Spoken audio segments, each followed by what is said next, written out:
I like the confidence there, egged on by the audience, of course, but a very great win for Team 8. As mentioned in the interview, normally a team that struggles, and admittedly so, struggles in the early game. Not this time around, though. Yeah, I want to stress just how bad that early game was for Winterfox. So many things went poorly for them. It wasn't just the invade, oh, we gave up first blood. We're like, dang, you really don't want to start the game that way.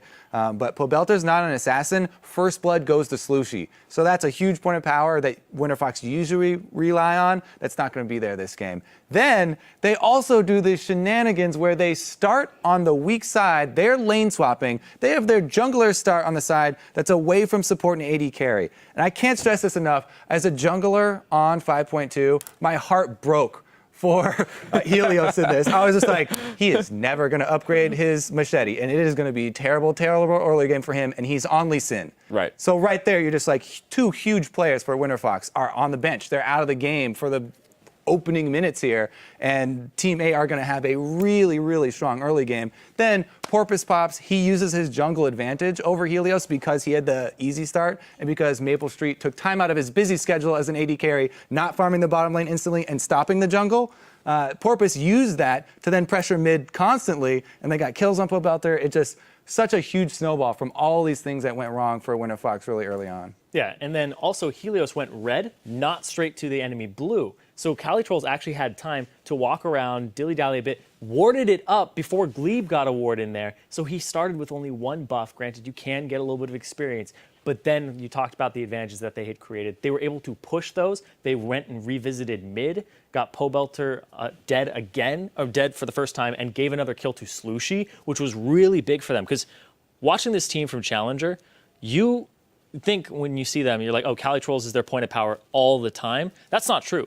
Slushy's a really good mid laner, and I remember Skara, when I was talking to him, was actually praising Slushy's play consistently and asking about these champion picks constantly. He's like, how do you do this? Why do you do this? And stuff like that, and really kind of looking up to him a little bit and admiring him.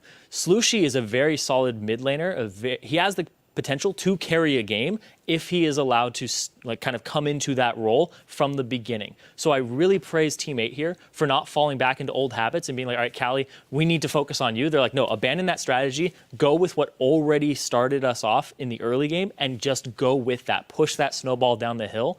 And although it was a different one for them, they executed it very well. And that was our fastest game of the day, 1 second faster than Cloud9's victory. Well, remember, as you're talking about Slushy so much, he is their tool against shutting this team down. Winterfox, they built this all around Altec this time. Yeah. They have a Callista, and they're like, you know what, we're going to put out there on this Lulu, we're going to have him on a more supporting champions, try it out.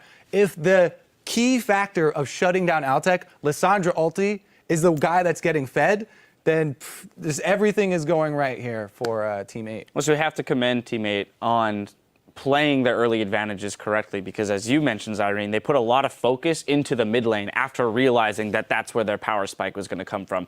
They had the ability to buff Slushy up to the point that he could deal or threaten the Callista enough to make her a non-factor. We do have a replay we're going to pull up of kind of the chaotic mid-fight that came out around like 8, 9, 10 minutes into the game, right? And just we threw this huge gold advantage into the side of teammates. We're going to get that up on your screen, and Kobe, I'm going to let you run with this one. Yeah, so this one is actually, an opportunity for Winterfox, but they really overreach, and it looked like there was a bit of miscommunication between the team. So let's start rolling this one. Slushy is going to once again initiate on Pobelter. They're going to try and punish him. Cali's coming in from the flank. As they see the teleport, they immediately back. Notice the people who aren't there, the AD carries. Both AD carries farming side lanes.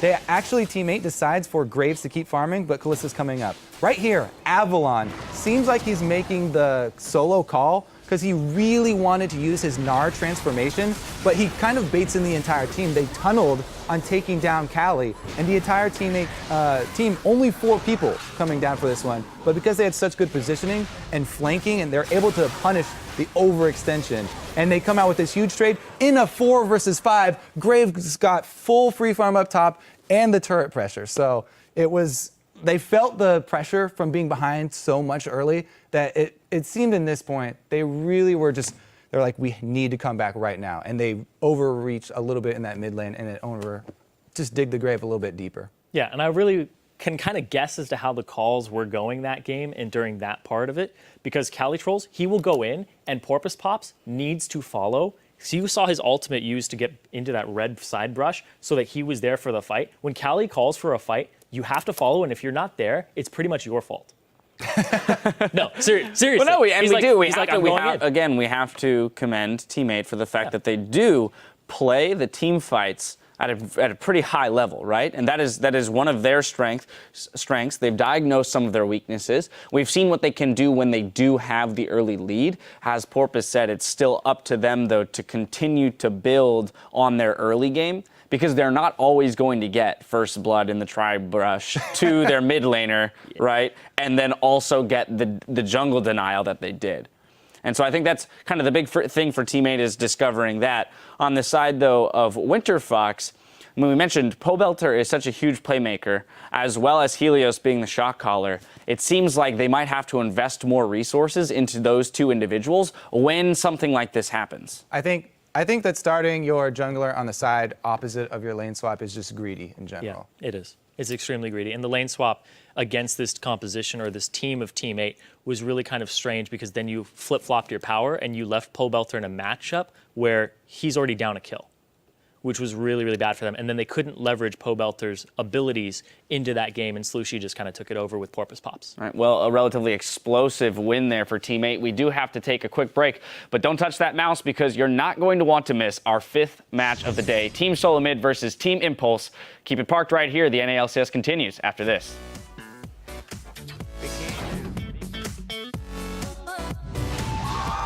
Up next, guys, Team 8 versus Winterfox. He pushes himself back in. It's the re-engage from Winterfox. Kelly Trolls gets out. Helios trades kills back and forth. It's a nice knock-up, though. This could be more picked up. The big knock comes across. Is it enough? Porpoise Pop's very low. Pobelter gets one. In comes Cali Trolls with a flash. Finds the 3rd kill of the fight. In they go. Flash and knock-up on Avalon and Pobelter. The kick, though, hits 2. Maple Street caught out exhausted, but they force Glebe back. In goes Lissandra. Wow! 2 kills picked up already. Controlled from start to finish. Team 8 end the week 3-3.